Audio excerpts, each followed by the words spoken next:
and we're going to start with our individual introductions.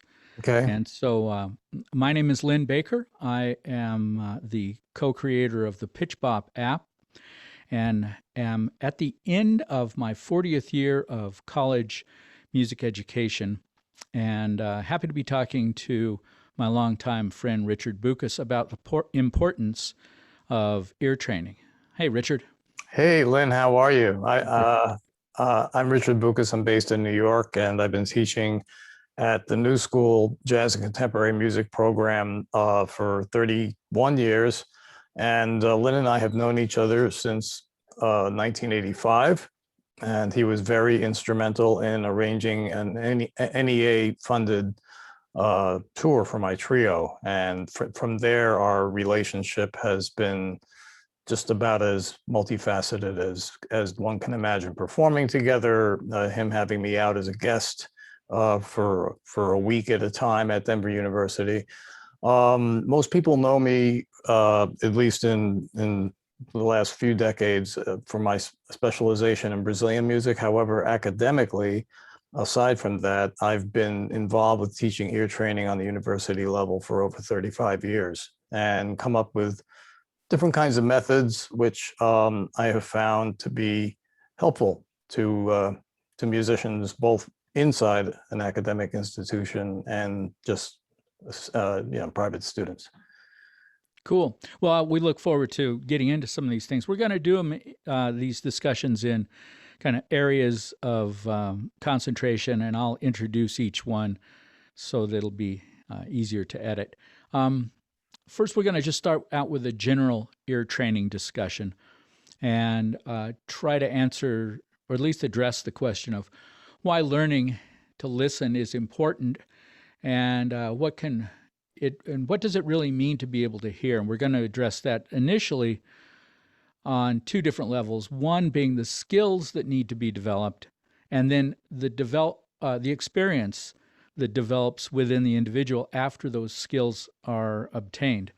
So go ahead, Richard, if you have thoughts on the skills aspect of that. Let's. Yeah, well, I think that all musical styles, be they jazz, classical music, ethnic music, Brazilian music, Afro-Cuban, whatever the style. Folkloric music of any sort. Folkloric music. I mean, basically, right. You can make a pie, and with that pie, you've got all the different aspects of music: melody, rhythm, harmony, texture, tempo, meter, et cetera, et cetera, et cetera. And so one can look at a style of music almost as if the student or the teacher is taking an MRI of it with a universal bird's eye view of what aspects of the music seem to be very pronounced and very attractive. So in terms of the skills that need to be developed, I think they should be, at least by the professor or teacher, they should be addressed in a universal way so that the plasticity of them allows the student to match their own level of ability to a particular style and be able to then take that same learning experience and have it positively transfer over to that other style without having to start at square one. Right. And as we were just talking, a lot of the problems that come up in this sort of categorization of ear training related topics are nomenclature problems. They're not actual problems of what the notes sound together or where they sound in sequence or the rhythms in which they're played. It's the descriptive aspect of it is where we get into our little boxes a little bit too much. And we should, how do we get out of that? Should we, as educators, should we be thinking about learning how other people talk about their music? Absolutely. Well, so for example, before I started teaching at the downtown New School Jazz program, I was teaching at Mannes, which is known as a classical conservatory. And in the late 80s, early 90s, became this little jazz program that I was asked to be the first teacher to teach. And in their school, they taught a course called Theory and Ear Training. And so I thought that was kind of interesting, because I always felt that the nomenclature, what you call things, and the ear training, which is just the raw perception and being able to differentiate sounds, they are really inextricably tied to each other. Because if you really want listening specificity, you need some vocabulary to be able to name that particular item. It sounds very clinical, but you need to have a certain vocabulary so that you can drill down and be very specific about what it is that you're listening to. And so I always have taken the approach in teaching ear training in even the jazz program, where I'm playing all styles of music for my students and asking them questions, particularly if there's a particular aspect that's not really emphasized as much in jazz as it is in the particular style that I'm presenting to them. Right. Yeah. Right. But I think that the homegrown musician that doesn't really read well, that doesn't know their theory and relies on their ear to just kind of take the language of the music, that's one of our areas which we will address. But I think that without the specificity of theory, the ear can only go so far. Uh-huh. At a certain point, you got to kick it in. Yeah. Let's try to enumerate the skills that we need to have. Let's just name them. So we need to be able to hear what quality of intervals are being played or being performed, right? Mm-hmm. In a melodic way and in a harmonic way. We need to be able to hear both of those two things. And hopefully, as you say with the theory, hopefully when we can describe them, then it enriches our act of hearing them, and it allows us to communicate that to other people more readily, right? Mm-hmm. Yeah, yeah. Right. And so we need to be able to have an idea of the rhythm that we're hearing. And that probably needs to start with some sort of metric framework. We need to be able to perceive what sort of meter we're hearing the melody in, or the rhythms of the chords, and then put that into a context, and then dig deep into that to get the details of the rhythmic structure of the melody or the accompaniment. Yeah. We need to understand how the melody and the harmonies fit together, and the relationships between the melody and the harmony. We need to understand how these sometimes larger, sometimes more compressed harmonic structures that recur frequently in music, how they go together to make larger formal entities of the music we're hearing, whether that's Beethoven or Tad Dameron, right? What else are the skills that we need to have? Well, the way I kind of portray things is that I identify a group of vocabulary as an element. So intervals, melodic intervals is an element, and we have the buffet of them. And then there's dyads, which I was calling harmonic intervals, and you have those. Then you have basic modes and scales. You have triad arpeggios and chords. Same thing for basic seventh chords and arpeggios, and extensions, progressions, and so on and so on. And so each of these categories have their cluster of items that fall under that. And then the musician engages with the music, and then is hopefully able to identify which of those sub-elements within each category is being utilized in some kind of obvious way. So for example, McCoy Tyner's left hand, obviously he's playing, he's always playing like, he's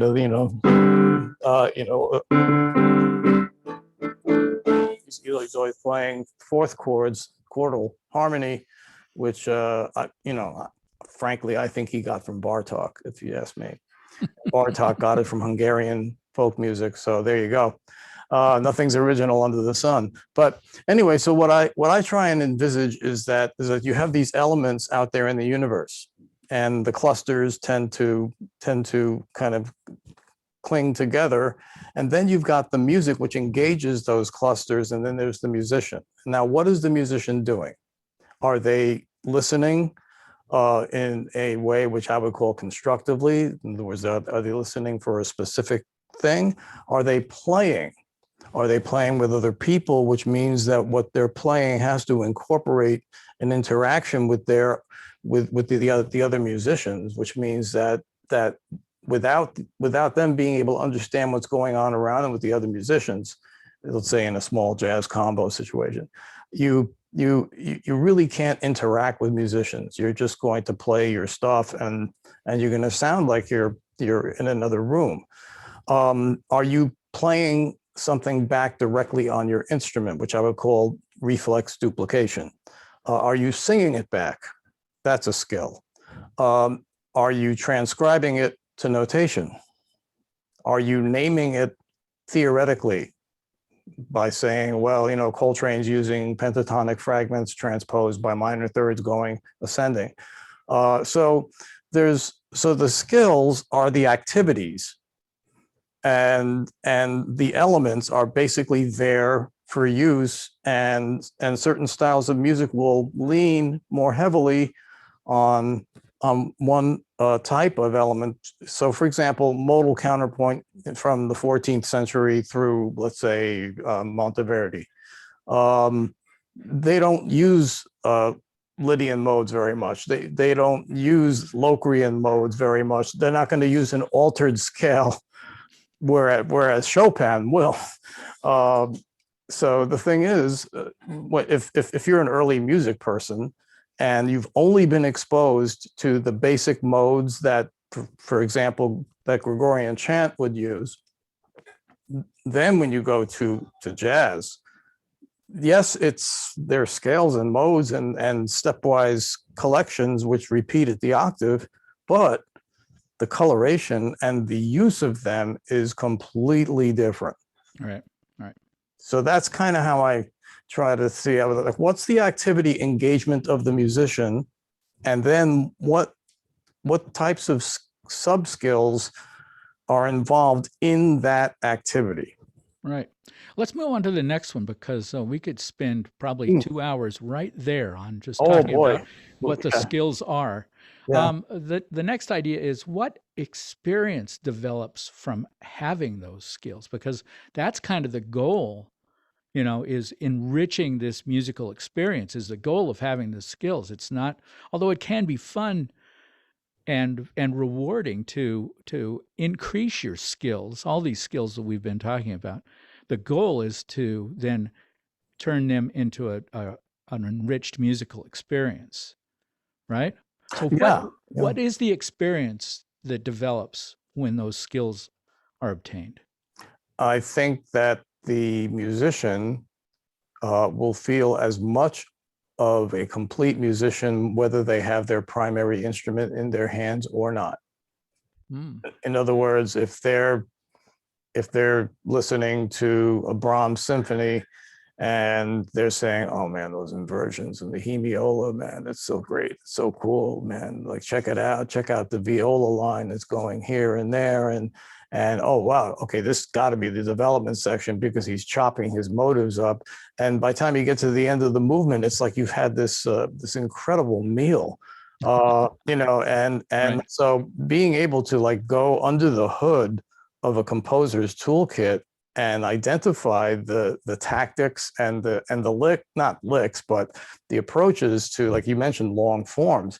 I mean, jazz being based on shorter forms, which repeat, which are called choruses, over which they improvise. I think that jazz musicians are very, very limited if they don't listen to classical and Baroque music, because they're just constantly cycling these myopic small forms. So I think that so let's say you're a composer and you go out on the street and suddenly you hear a melody in your head. It happens to me all the time. And how are you able to actually grab that Right. and either like sing a voice memo to yourself on your phone, or even better, get out some music paper and, like, sit on the curb and write it down. Right. Capture it. Yep. Doesn't even have to be in the same key as you're hearing it. So I would have to say that some of the best composing ideas have come to me while walking in the woods or running, swimming. Sure. And so, yeah, so that's the idea. The idea is that when people put their instrument in the closet, that they're not less of a musician at that point. Like they only can feel that they are fully who they are musically when they pick up their main instrument. Now, granted, expression is expression, but that's the idea, that you want to be a balanced musician and you don't want there to be a deficiency, which is then going to bring everything else down in terms of your aggregate ability to be flexible with these different skills. Right. And even in the jazz, something you said triggered this in me.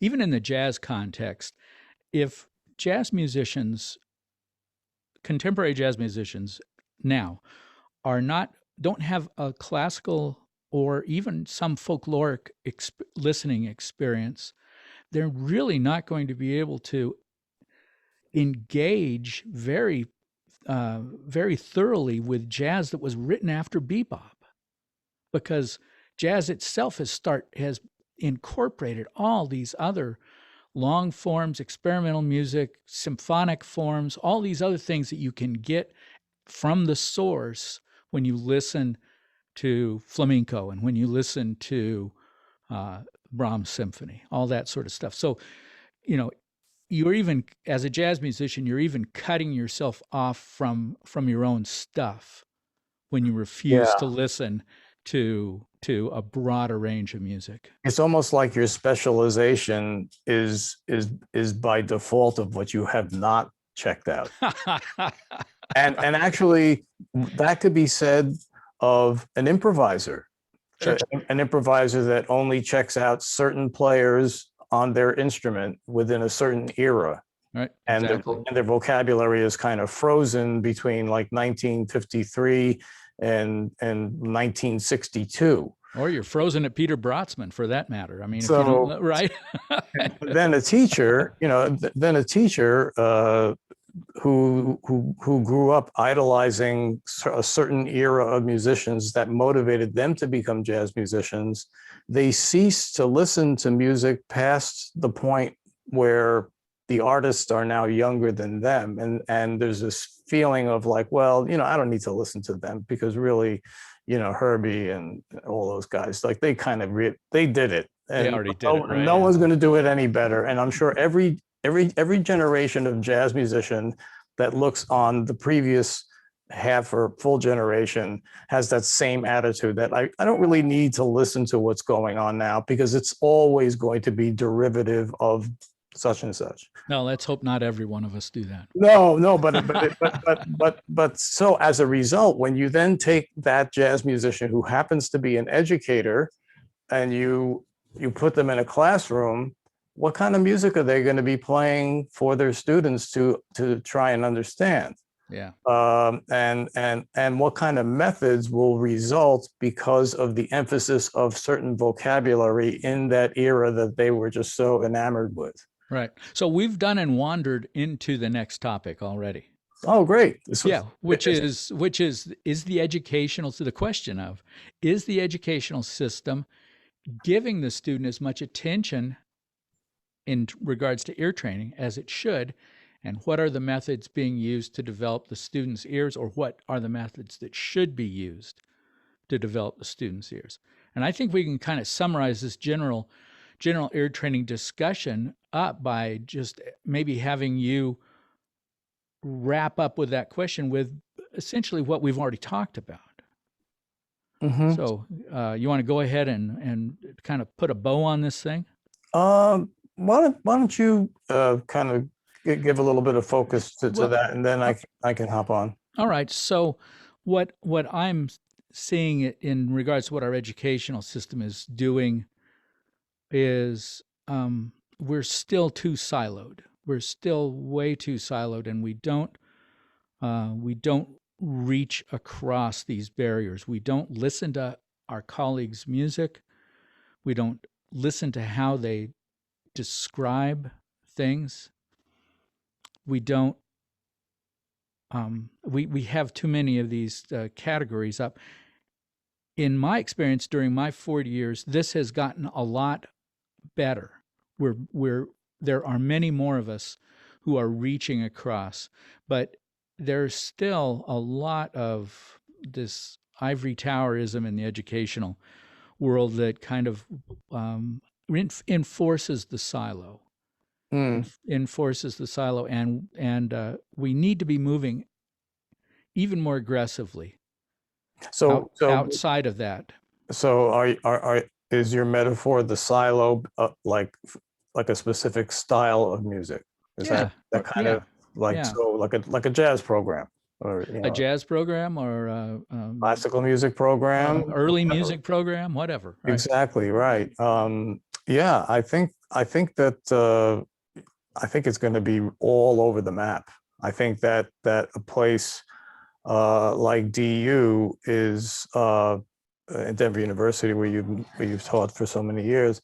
I think that they are very aware of the benefits of being a more stylistically balanced musician, and realizing that the roots of, in this case, jazz, are deeply rooted in classical music. And so even though improvisation was reserved for, let's say, basso continuo, or let's say, an ABA aria, where when the A section comes back, there's more embellishments and so forth. Even if improvisation is limited to Bach improvising fugues on his Sunday church gig, the bottom line is that I think that once people specialize in a certain style and really take a bath in it, you need to do that. I think eclecticism for its own sake is highly overrated. A lot of people have accused me of being too eclectic, and what I basically have told them in so many words is, listen, because my interests and abilities in more than one style is at a very high level, and you can't deal with it, that's your problem, not mine. So, in so many words. Yeah. So like I would go into a jingle session singing a Coors Light beer commercial, and the guitar player, I'm a guitarist, guitar player comes out, very well-known studio guy, and says, "What are you doing here?" So, well, I'm going to lay down the lead vocal for this Coors Light thing. You just finished the basic tracks, right? He says, "Hey man, you're a bebop guitar player. Get back in your box, Boukas." And at that point, I will cease to inform our audience what I ended up saying to him. But it was basically, listen, because your small mind can only see yourself being a session musician, and you're intimidated by people that can do more than one thing well, like, get a life. Right, exactly. But I think the musicians today are much more, the young musicians are much more willing to extend themselves into different styles. And then there's the accessibility on the web of anything you want. Right. We didn't have that when we were coming up. No, and there's some benefits and some detractions from that too, right? Well, I think that kind of ties up the general ear training discussion. We'll break for lunch now, and no, we're going to move on to talk about the differences between institutional and empirical experience in ear training. And we've been hinting at this already in the discussions of siloisms and categories, and but it actually is this question is even deeper and broader than what we've been talking about so far. But because we're talking about institutional ear training situations having certain advantages, and empirical experiences having other certain advantages. And in my opinion, we need to understand what those things are and then figure out ways in which we can meld them and take greater advantages of the strengths of institutional and empirical ear training experiences.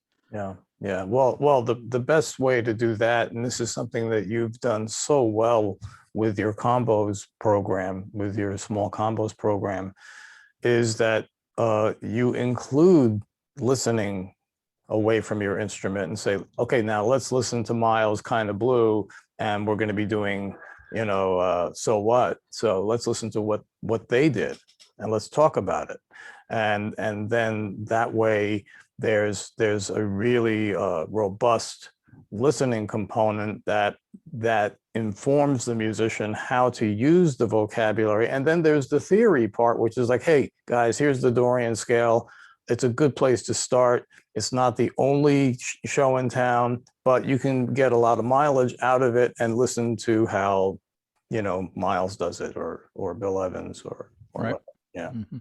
Yeah. So I think that really what it comes down to is, aside from the siloism, is I think that ultimately, and I just wrote this thought down just prior to our meeting now, is that I think that ear training, in an institutional setting, the methodology has to be universally applicable to any style of music, and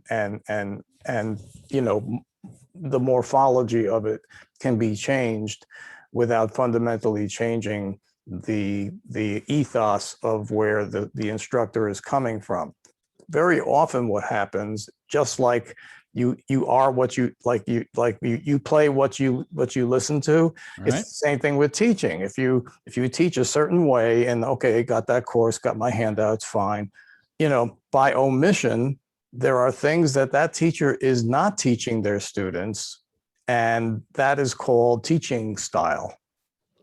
and I call it, you're only partially equipping your musicians with what they really need, because you yourself do not see the value of these other experiences. Yeah. And so like in my ear training classes, I would at least once a month make one class a playing class. So bring your instruments, I know we got 5 drummers, but let's play, and let's play some of the tunes that we've been transcribing from and talking about, whatever. Yeah. Right. Make the bridge. I got thrown in, Al Hood and I got thrown into, because of an illness on the faculty, got thrown into teaching first year jazz theory last fall. And we got together, like the week before, less than a week before school started, we got, you guys have to teach this, team teach this thing. And we got together and we put our heads together, and one of the things that we decided was exactly that. Every week we made time to play in class, in theory class, to make an empirical kinesthetic connection to all the chalk talk stuff we've been doing. Mm-hmm. And even the outside, and even the listening experiences the students were having. Right. We tried to bring that all together in a kinesthetic, physical way. And I don't know if the students appreciated it or not, but Al Hood, who is a fantastic trumpet player and wonderful, soulful improviser, and I both thought that was the right thing to do. Hey, man, let's talk about what sort of advantages the institutional type of ear training curriculum can bring a musician.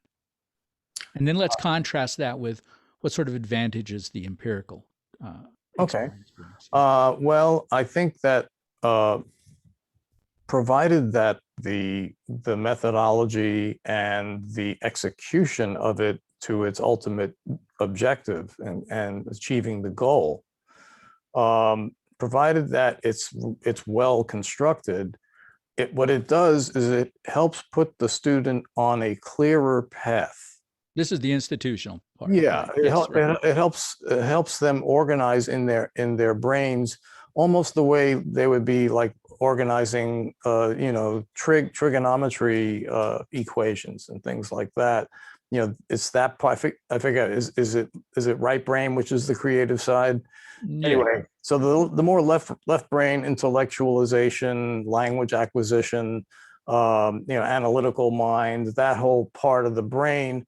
I think if you can predispose the student to having that language, then you can put them on the path more clearly. Whereas the empirical musician, of which I consider myself to be one because I'm self-taught, even though I did go to NYU for classical music and then Queens College also for classical composition. Everything that I've learned from checking things out myself, because I'm always hungry, I'm always curious. But I think the advantage of the empirical is that it really does help the student, guide the student in certain directions. Otherwise, they're just really flooded and very intimidated by the massiveness of it, and so yeah. But the thing is, there could be students that can digest theoretical concepts and see them on the board in notation and what have you. And then when you play them like a very basic, I don't know, English folk song, they can't identify a minor third. Right. So which student is a stronger musician? The student that knows all theory and can't even hear the sounds that theory is based in nomenclature, or is it the student that scuffed their knees and took the time they needed to really, by osmosis, assimilate the language of the particular style that they were listening to? I think you have to have a bit of both. I think it's very helpful to have a bit of both. When we finish this discussion, I'm running off to a rehearsal of a band that I play in now. It's called Miguel Espinosa Flamenco Fusion. And Miguel is a musical force of nature. He's a great flamenco player, grew up in the music, playing in Sevilla, playing for dancers, just original, authentic sort of a guy. And then he came back here and learned a whole bunch of jazz theory, learned what the chords were and all that sort of stuff.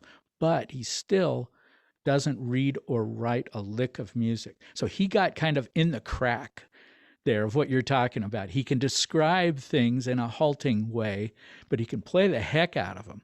Mm-hmm. So, and because he's the flamenco player and the band's named after him, we learn his way. And so I'm going to go to a rehearsal in which we're working on 2 brand new songs that there is no notated music for at all. And we're all going to be learning the form and the melodies and the harmonic structures totally by ear. And then it's really great when we at rehearsal, we kind of salt the rehearsal. We salt that empirical experience with little things like, oh, that's where the recapitulation is, and then we use these other phrases, or that's just diatonic in the key of F sharp minor, harmonic minor. So we can deal with that. And then what that does for us is it allows us to augment the strengths without augmenting the weaknesses of both those types of learning experiences. I'm always impressed with the oral tradition, especially of very complex music. For one, the Brazilian tradition of choro, which is the virtuosic instrumental music, which began developing in I would say, the 1860s up to today. Amazing tradition. If you go to Rio or Brasilia or Sao Paulo or any of the main cities where choro is embraced and appreciated by a very, very astute listening audience, I think that you will never see a sheet of music anywhere. You'll see sandwiches and beer and a group of musicians just sitting around the table playing. And everybody else just fixated on them and you need to know like at least 5,000 pieces of music, and not just the melody and the harmonies, but the bass lines that Gino Sacicordis played on the 7-string guitar, 40 years ago, and the breaks and the hits and everything. Right. And so, there are oral traditions where the music is about as sophisticated as you possibly could get, given the vocabulary that it is maximizing. Right. And your group, your flamenco group, is so fresh. I mean, when I heard it, I just said, this is great. This is great because it's really tapping into the abilities of everybody's background. So for example, I guess your cellist is classically trained for the most part. And then there's you and the bass player. You and the bass player seem to have a jazz sensibility in terms of the playing. Right. And so it's great. And then we have a classically trained tabla player. Oh, in that tradition, classical in the right foot of the master tabla. That's amazing. Yeah. Yeah. Right. Right. So to summarize on this issue, you wrote something. I thought the last paragraph of the little notes that you made here. I thought that was nice. You write, on the other hand, the empirical experiences can present lots of lacuna, those are holes, and sometimes need a curricular structure. And on the one hand, the musicians whose primary experiences are real-time performances like jam sessions and learning new repertoire, that sort of way, have an advantage over institutionally educated students who present an imbalance between learned theoretical concepts and practical application of them through their instrument. This imbalance is what we are proposing we fix, right? Yeah. It's a big one.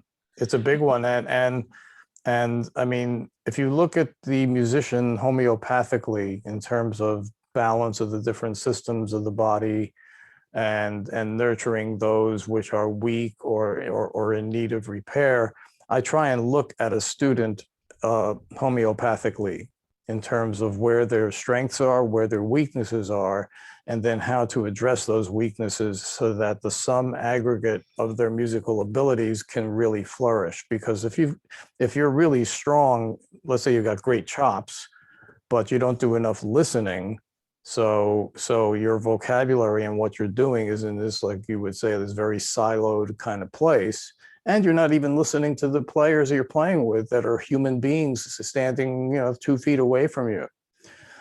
So when you have these deficiencies, it retards the progress, the total progress of the musician until you get things more in balance. Right. And ear training is like one of those areas where you can use that to help assess where people's strengths and weaknesses are. But until you hear them play, the ear training is only kind of a foray into that world of trying to figure out, well, what does this student need? And I've got 18 in my class. So how do you address that, right? Right. Well, I think you have some ideas about how to address that we're going to talk about in this next section. We're going to talk about something that Richard calls constructive listening. And since it's your topic, I'm going to go, after I give a little bit more of a brief introduction, I'm going to go just let you run. One of the things that has come into my mind several times is the pianist Hal Galper saying in a clinic at one point, he says, you should, maybe it was in a conversation with me. We've been talking about a variety of different things. But he said at one point, you should play what you love. You should only play what you love because that's authentic. It's beautiful, man. Yeah. That's really beautiful. I've never heard him say that. I've heard him say other things to students. He's pretty hard on students. He can be. Yeah. But what that implies is that you have to have listened to enough different types of music to know things that you love. You have to have heard a choro and say, I love that. Okay, now you can play a choro. You can begin to play a choro because you love it. It's basic pleasure principle, right? Like when was the last time a jazz tenor saxophone player wanted to play like Schoenberg Opus 11, 3 piano pieces. You know what I mean? Don't hold your breath, Right. When was the last time that a classical musician wanted to listen to Train playing Crescent? Yeah. I mean, uh, again, Hopefully more frequently, right? again, you are what you listen to. You are what the music that you work on for performance purposes or whatever it is. And by default, what you do not listen to will keep you in that silo. Mm-hmm. And here's the thing, you don't have to actually really love a style of music in order to still benefit from listening to it in a very critical way. Mm-hmm. That's true. And so, so for example, 12-tone music, it's not my go-to thing, but I'd like to, make sure that I can hear the row and how it's being used melodically and harmonically and the combinatoriality of the retrograde inversion, et cetera, et cetera.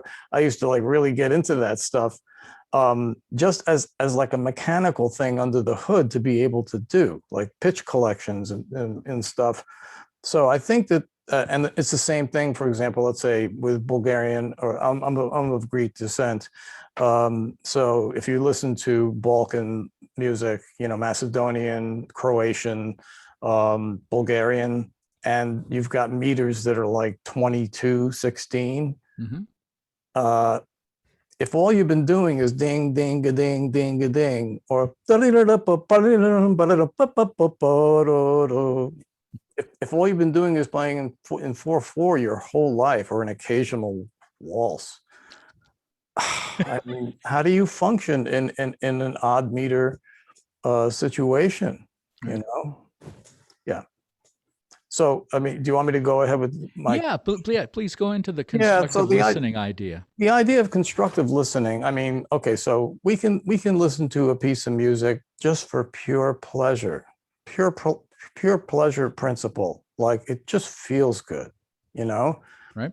We're cleaning the house, we're washing the dishes, we're doing a 10-mile run and we've got our earbuds in, and we're multitasking. And so our awareness of really listening to the music 100% is by design making the music just kind of background.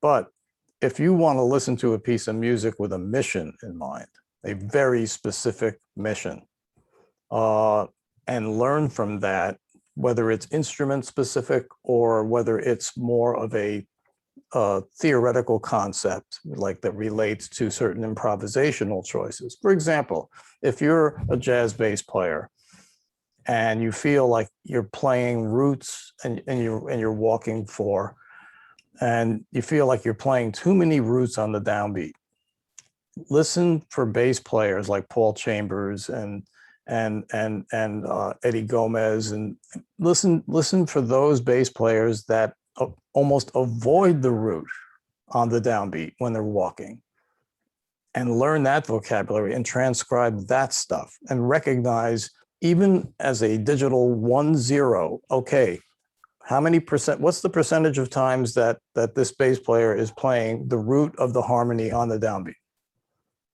So that would be a mission, right? Specific to a bass player, and right, expanding their vocabulary. Right. So, another thing is, jazz progressions and standards are typically performed with, by default, a root position mentality.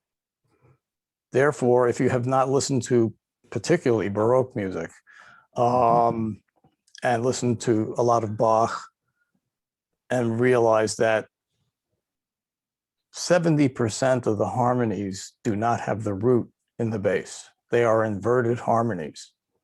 So you take a recitative from a cantata, where it'll start. I mean, so anyway, aside from the modulation stuff, if you can just listen to and just say, okay, when does a root position harmony happen, and when is it an inversion? And then the next level is, well, what inversion is it? Right, right. So and that's where that basic ear training idea of what note is that? What interval is that? What is that dyad, right? Mhm.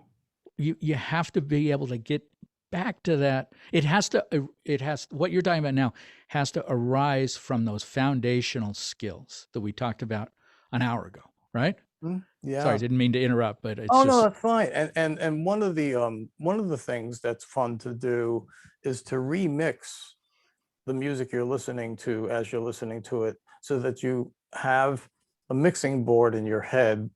So let's say you're listening to a Coltrane quartet, and you're a drummer and you want more left hand vocabulary for when you're playing with soloists. So you're just basically zooming in on Elvin's snare drum and listening to like the hits of the snare drum. It's not to the exclusion, and this is the important thing about constructive listening. It's not to the exclusion of listening to anything else. It's just shining a light on it. So basically, that mic. yeah, push that slider. Exactly. In other Yeah. words, level of concentration equals a change in the mix. And then your attention is just focused on that. And frankly, I would because at one point I was playing lots of drums and transcribing lots of drum time and so forth. And what I would do is I would take Elvin or Jack DeJohnette or even Philly Joe, and I would transcribe. I would have like a standard that I knew I was playing or something, and then write the changes down. And then I would write down just the left hand of the drummer and then comp the changes using those rhythms. And I realized that jazz rhythmic interaction is universal across all instruments. Right. Especially within the rhythm section. And I learned a lot more about how to comp as a comping guitar player than listening to Joe Pass. Right. And I love Joe Pass, but I don't want to comp like a guitar player. I want to comp like a drummer. I want to comp like a piano player. This idea of concentration, pushing that slider up, reminds me of I don't know, probably 20 years ago or so. I was transcribing the Art Pepper Plus 11, some of the songs from that recording, Marty Page arrangements, and I remember specifically zooming in on the horn part, right? The French horn part. What in the world is going on with that? Just got louder and louder until I could finally hear it, and I could hear the relationships. And okay, that's what it is. Now I can write that down. It's actually like a sonic pseudo reality. Like yeah, it's weird. It actually happens. Like so. Mozart piano concerto. Everybody who knows and loves Mozart knows that he was a violist and loved the viola. So when it came to writing viola parts for his orchestral music, he gave them the good stuff. You give him the love. I was just digging in and not looking at the score. Mm-hmm. That's the other thing. You can look at a score and be into constructive listening and using the notation as a prompt to even help you further focus on what it is that you want to focus on, and maybe confirm theoretically what you've been thinking all along is happening. That's how you can use the score, by listening first without it and making and then confirm, right? And then confirming. So yeah, so I was just like listening to like the viola lines and in Mozart's piano concertos, his quartets, his quintets, and like, man, he gave them all the good stuff. Right. Not being able not like the fourth tenor part in your big band. Yeah, exactly. Well, but not like that. But the idea is that people are very melody heavy. Yeah. And they can hear melody, they can maybe hear changes, but in terms of inner voices, inner parts, unless you go there, you're not going to know what's going on. Right. And to that extent, you're limited in the level of appreciation of that particular piece of music. Right. And extracting the vocabulary of what you need. And if you're and getting that meaning and then being able to use that meaning in whatever way you choose. Right. Whether it's an orchestra piece you're working on, or you're learning how to more interesting ways to comp on the piano on a jazz standard. Mm-hmm. Right? That if you have that piece of information, that I understand how interesting inner voices can move, then you can apply it anywhere, and you're out of the silo. right? Right. And that's when a specific hearing skill is not specific to a particular style of music. You can Exactly. apply it plastically to whatever style of music you're listening to, provided that that aspect is existing in the music enough for you to be able to go there and explore it. Yeah, sure, you're not going to apply that to like pygmy music. Yeah, well, I mean, again, I think so. For example, you were talking about working in your flamenco fusion band. If you go into the Arabic, Pan-Arabic, Persian, classical music tradition, the melodies are Turkish tradition. The melodies are just so long without repeating a single note, and being able to retain that and being able to hear that, it's a whole other element of through composition. Right. And where's the phrase beginning? Where's the phrase ending? That kind of thing. So, do you have any last thoughts on this constructive listening idea? Because I think we're ready to move on to the oft neglected. Yeah, well, I think the main thing is that people do not take the initiative to do this kind of critical listening, and they don't see the value in it. And therefore, they listen on the surface, and then the things that are much more obvious that pop to the surface, they can recognize. They can recognize, oh, there's a tritone in the melody, or oh yes, yeah, it's like a minor seven with a major seven in it.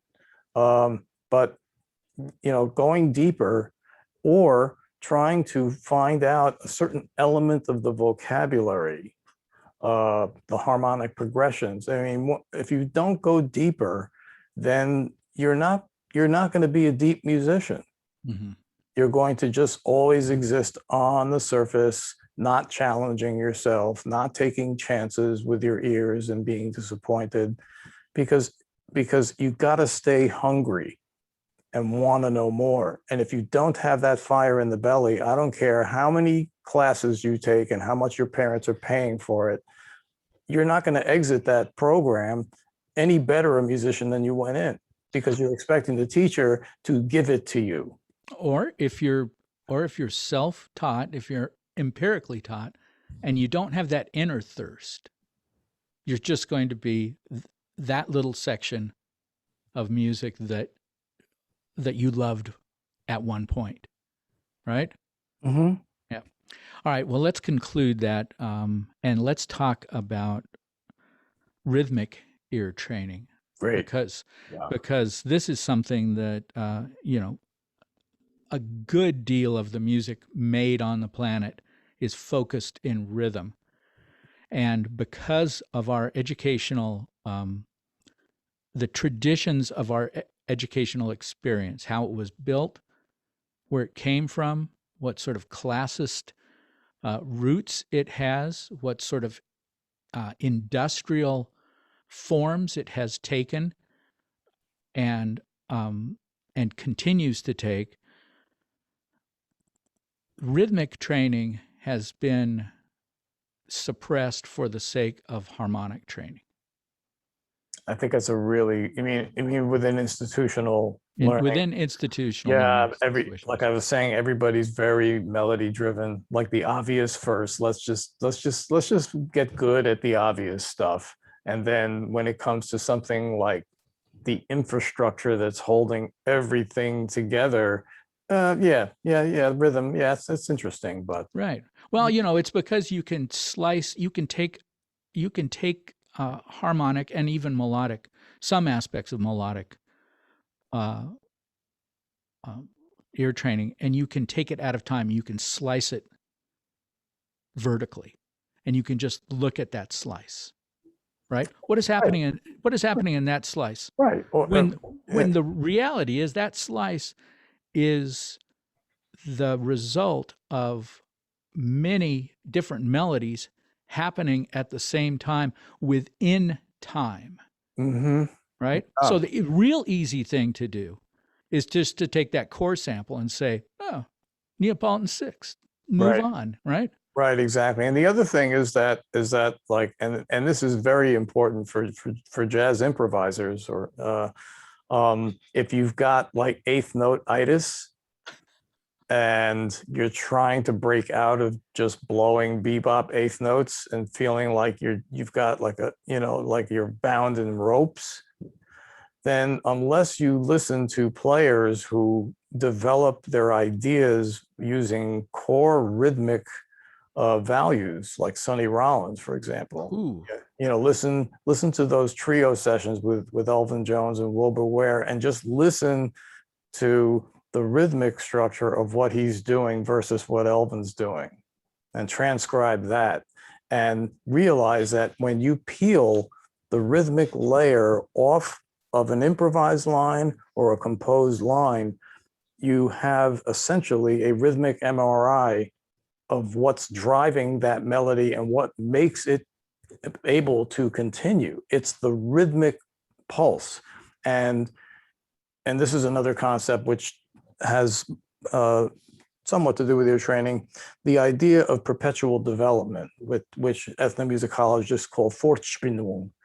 And it was used initially to kind of describe the micro rhythmic changes in drumming, ritual drumming in West Africa, where it sounds on the surface that they're playing the same 4-bar pattern, but it's changing. So the idea is that on all levels of being an improviser, melodic, harmonic, rhythm, articulation, register, attack, sound, all these things, you need to be developing those aspects of your playing so that you're not going to sound one-dimensional. Right.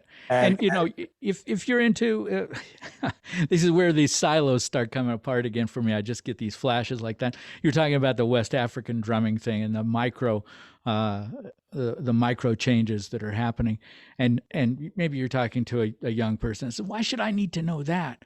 I just want to play, like Stevie Wonder tunes. And you say, okay, man, go back and listen to what he plays on the hi-hat.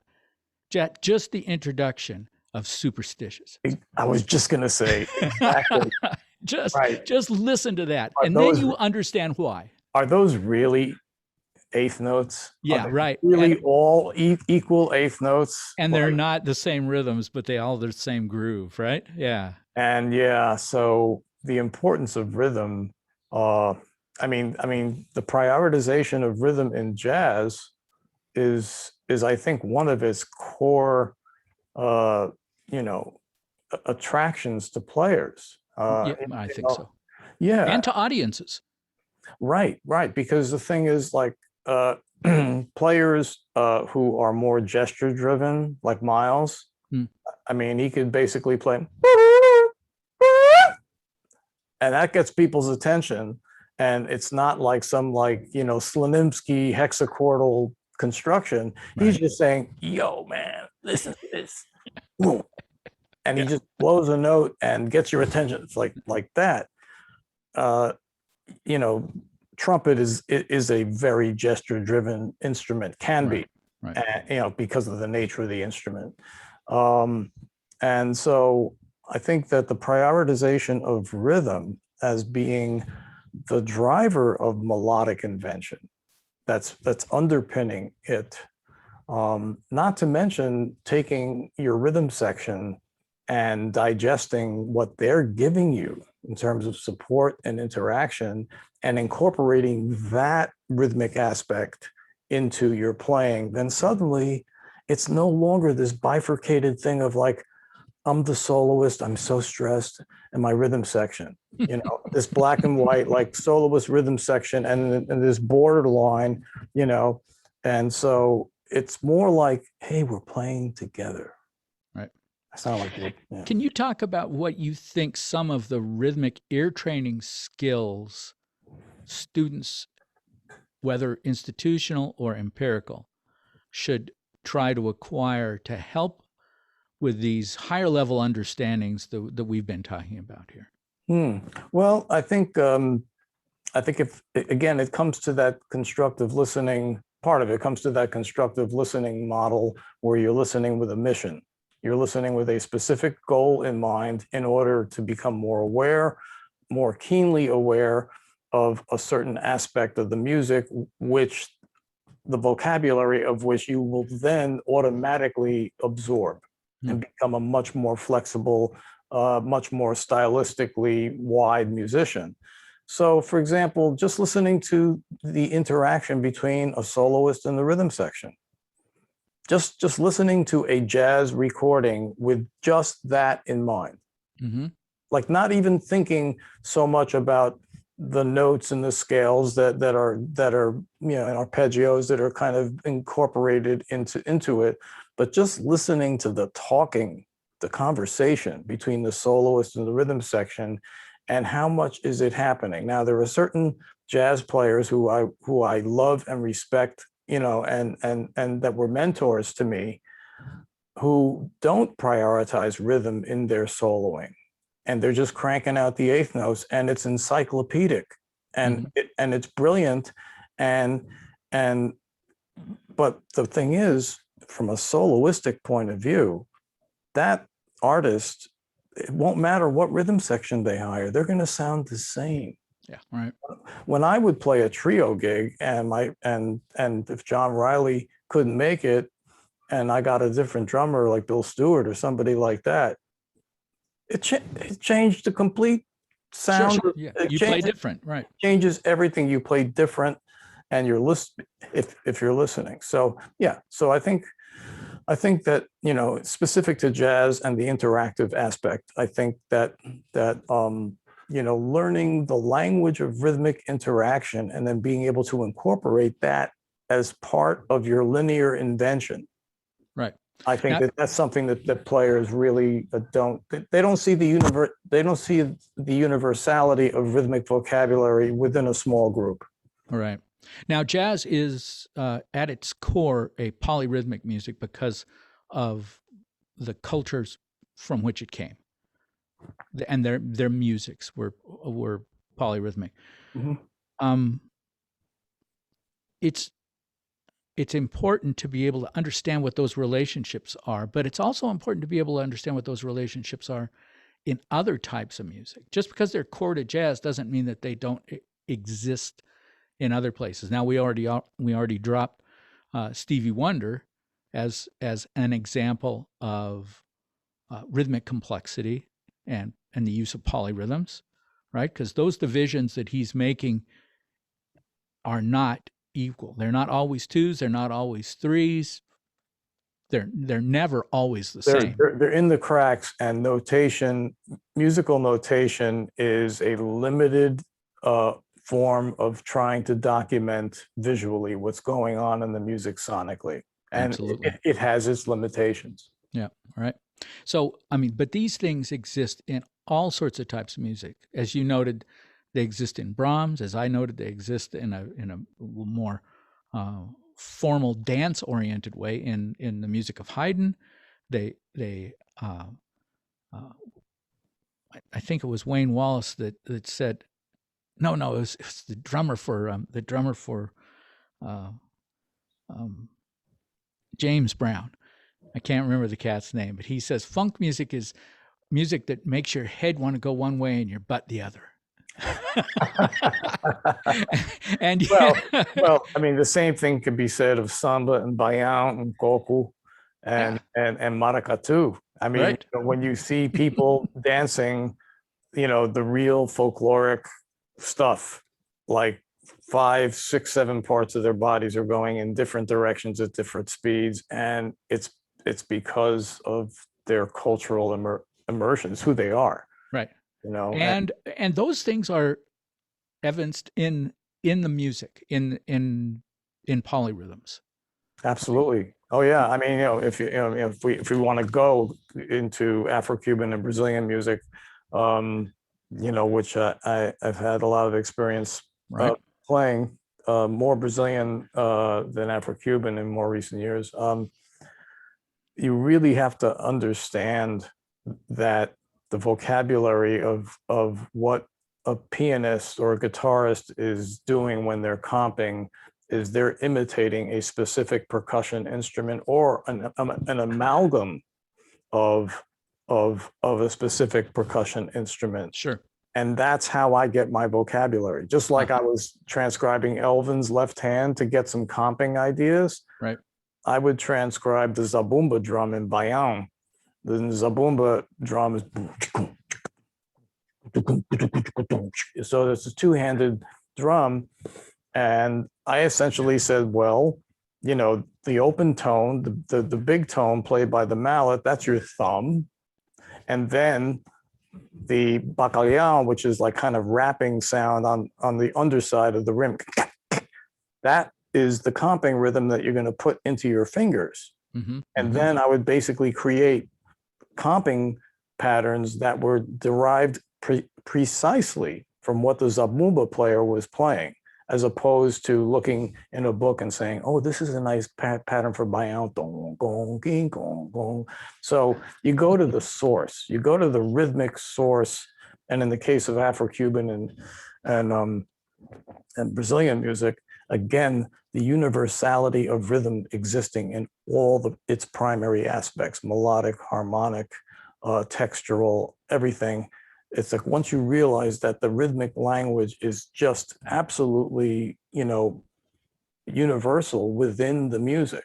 Mm-hmm. It's not top heavy. Even choro, which is very melodically top heavy, you've got the 7-string guitar playing fills at the ends of phrases. You've got the cavaquinho playing very complex type of rhythmic comping. Yeah, rhythm is very underrated especially in institutional settings. Yeah. So my greatest frustration as an educator has been when I'm dealing with a student who does not have a connection to an internal pulse, who they cannot connect, relate, and maintain an internalized pulse. Because I can tell the numbers of the theory, you know, in terms of you got 12 tones, there's a number of ways that those can go together, and you can basically deal with it as an equation. That can be taught. If you know how to add to 13, you can, right? You can teach that pretty easily. But that's this temporalness, you know, music in time. If the student does not have a good connection to a solid internal pulse, it's been very frustrating. Have you had those sort of experiences with students, and have you been able to develop anything? Yeah. Yeah. And I don't want to sound like cosmic and new agey, but I can see when students are playing in, let's say, a small ensemble or combo setting, I can see whether they live in their body or not, whether they have the proprioception that's required to be a really strong, in this case, let's say jazz improviser, or improvising in rhythmically robust musics like Brazilian and Afro-Cuban music that maybe have jazz leanings. Yeah.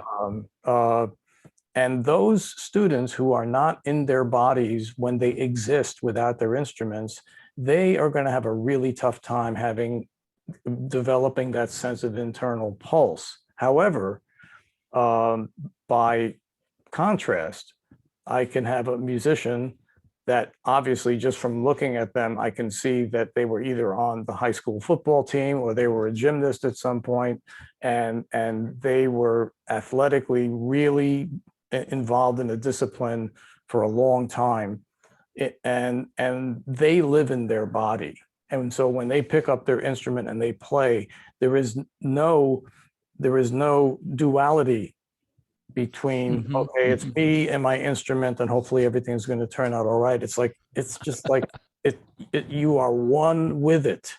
And it's those students that tend to play, and let's say in this case, improvise with a much more present rhythmic ethic or imperative, because they are in their body when they're playing. So for students that are not in their bodies when they play, I try and get them doing some yoga. I try and get them doing some Feldenkrais.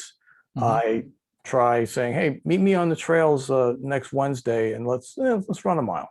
Okay. And there's some rocks and tree roots. And so you got to change your feet, you know, and kind of dance around it. It's not like running on pavement.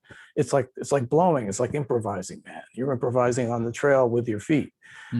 And I've actually been able to take non-musical situations, or at least make them aware of things they can do so that they are more physically in their body when they play.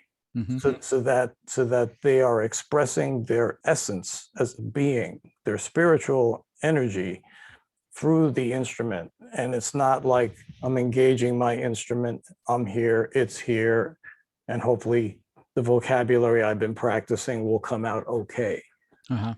That's not good enough. Right. Not if you want to play a certain kind of music, like as a lifestyle, as a way of life. Yeah. Right. One of the things that I've tried to do, and I think it has had fairly good success, is I would tell students who have had some of these issues, I would say, just next time you walk across campus, and every time you walk across campus, when you're with a friend, keep 2 and 4 happening like that, and make sure you have a conversation that is not connected to that pulse, but that pulse stays consistent. And you can speak slowly or rapidly, just as fast as you can, and just make sure that this stays the same and is not connected to what you're saying. So your thinking and your body can happen at the same time. You're practicing your brain and your body happening at the same time without impacting each other. That's great. Well, you know, sometimes what I'll tell students to do is I'll tell them to imagine that their walking is time, and that and then I'm going to ask them to play a series of different rhythms by clapping while they're walking. Sure. So, Right. So let's say it's a 2-bar pattern, and just see if they can do it. Right. And sustain it. And if they can't, that means that they cannot process more than one rhythmic element at a time. Right. And it's very common, believe it or not, piano players, even though it's played with both hands, it's very interesting how piano players, you would think, have like complete mastery of rhythm, but and then, of course, some horn players are pretty disconnected from the rhythmic thing, and some guitar players are very disconnected from the rhythmic. I don't think it's instrument specific. No, but Right. it manifests in each instrument in a very interesting and unique way. Yeah. Interesting. In terms of like the result of the sound and the creativity of the musician. Right. And where that deficiency manifests the most. Right. Yeah. You have a note here. We need to end up pretty soon because, like I said, I've got a flamenco rehearsal to go to, and I've got to do a lot of 12 that starts on 12. So I wish I had a flamenco rehearsal to go to. I wish you did too. You would be an even happier person. You say in the notes here, you say recognizing swing, that is uneven subdivisions in different styles of music. Do you have anything that you want to maybe that would be a way to summarize this rhythmic ear training section that we're dealing with now? Well, I think recognizing that it exists is like that's the price of admission. Right. Right. And I mean, we were talking just the other day when we were just kind of putting our thoughts together for today. Right. And I was describing that uneven 16th note that you hear on in Brazilian music, in samba, right. with either the caixa, the snare drum, or the pandeiro. So if this is the pulse, right? It's not. It's more like. Yep. And so, like, you know, at least be able to recognize that's happening, and that it's really curious, and it makes all the other rhythmic, polyrhythmic parts sound different because of the articulation of the subdivisions of the beat. Right. Yeah. I mean, how do you teach that? I think it's an exposure thing. I think you just have to expose yourself enough so that you can not only recognize it, but manifest that in your playing, so that you're willing to take chances rhythmically, not only in terms of the differentiation of different rhythmic values mixed together, but you want to be like Dexter and play way behind the beat, or if you're a drummer, do you want to play like the way a lot of times Tony Williams would play, really on top, and it's so exciting. The beat is, what I tell people is that the beat is as wide as your body. And if you're a drummer or a bass player or a soloist, you can go anywhere in there and you're not going to sound like you're behind, ahead. There are some bass players that play like dead center on the beat. And there are some drummers that have problems with that because it is just too rigid. There isn't this sense of like kind of, plastic, right? Gumby, right? So, rhythmic Gumby.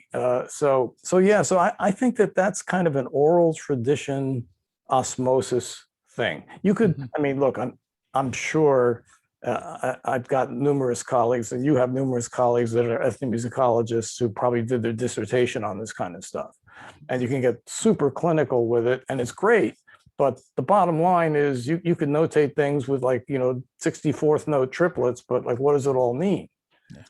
Yeah. So again, it's if a style of music requires a high prioritization of rhythmic acuity, you're not going to be able to function in that music on a high level unless you go there, right, and do the work.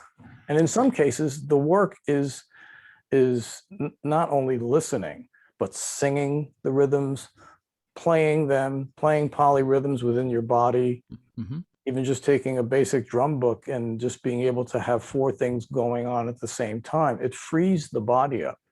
Right. Yeah, it takes you from being a one-dimensional linear rhythmic unfolding to a multi-dimensional polyrhythmic being.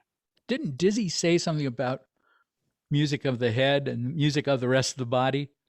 Possibly. I think I remember it hearing Dizzy talk about. Very much consent. I mean, based upon his travels, and where he played and what he was exposed to. I have to mention my colleague Rory Stewart, who for many years was involved with rhythmic analysis and taught the curriculum at New School for many years, and has a lot of books about that. Right. So there is literature out there that addresses that in a really robust, deep way. Yeah. Well, Richard, thanks so much for the time you spent talking. It's been great. This is fantastic, and I want to congratulate you on PitchBop, because I only have a small inkling how much work goes into designing and executing an app where the end user does not feel that their experience is limited to the functionality of the app. Thanks, man. It should be the other way around, where they become opened up because the functionality of the app is malleable to the point where they're exposed to possibilities and permutations of things that they never would have thought of. Right. And thanks a lot. Yeah. And so, congratulations on the PitchBop thanks app. I'm sure that, over time it's going to become a staple for a lot of musicians. That is our hope. We want to help a lot of people. Yeah. All right. Well, again, thanks so much, buddy. We'll get back together pretty soon. Okay. Yeah. I'm already missing us doing this. Bye-bye. I'm going to stop the recording now. Okay.